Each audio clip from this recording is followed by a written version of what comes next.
বন্ধুগণ আসসালামু আলাইকুম।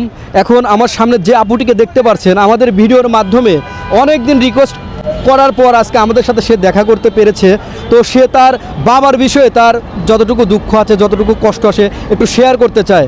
যদি আপুর কথা আপনাদের কাছে একটু ভালো লাগে অবশ্যই আপুর পাশে একটু আপনারা দাঁড়াবেন। আপু, আপনার কী সমস্যা আপনি বলতে পারেন?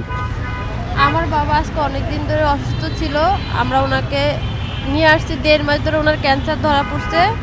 তো ওনাকে চিকিৎসা করানোর মতন টাকা আমার কাছে নেই। আমরা এক ভাই এক বোন, আমরা গার্মেন্টসে চাকরি করি, কিন্তু ওনাকে খাওয়ানোর মতন কোনো টাকা আমাদের কাছে এখন আর নেই। আমরা অলরেডি অনেক টাকা খরচ করে ফেলছি।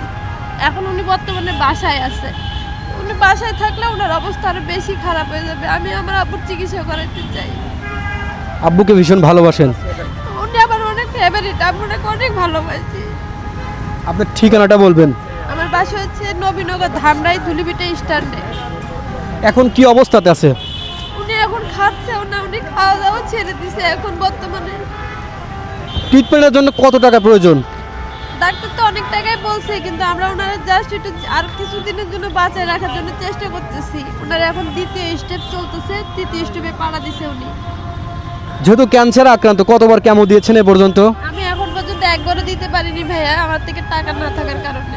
মানে এতটাই অসহায় যে একটা কেমো এ পর্যন্ত দিতে পারেন নাই? আপনার ভাই কি করে? আমার ভাই গার্মেন্টসে চাকরি করে। ভাইও গার্মেন্টসে চাকরি করে? জি এখন উপায় না পেয়ে কি আসলে এখানে আমাদের কাছে এসেছেন? জি। আসলে দেখেন, আমি কি বলবো বন্ধুগণ, এই আপুকে দেখতে পারছেন কথা বলতে কিন্তু কেঁদে ফেলেছে। আসলে আমার বলার ভাষা নাই। এখন এই আপুর দিকে যদি তাকি, আপনাদের অনেকেরই তো বাবা আছে, অনেকের বাবা মারাও গেছে। এখন অনেক প্রবাসী ভাইরা কিন্তু আপনারা আছেন বা আমাদের দেশের অনেক বিত্তবান মানুষ আছেন। যদি এই আপুর দিকে তাকিয়ে যদি একটু আপনাদের মায়া হয় অবশ্যই কিন্তু এই আপুটার পাশে থাকবেন। আপনার কোনো নগদ বিকাশ নাম্বার আছে?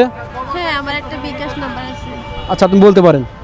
0199 21 45 852। আর একটা বার বলবেন। 0199 21 45 852। আচ্ছা, তার কিন্তু নাম্বারটা শুনলেন, আর এই নাম্বারটা আমরা কিন্তু স্ক্রিনের উপর দিয়ে রাখবো। যদি আপনাদের একটু দয়া হয় অবশ্যই কিন্তু এই আপুটির পাশে দাঁড়াবেন।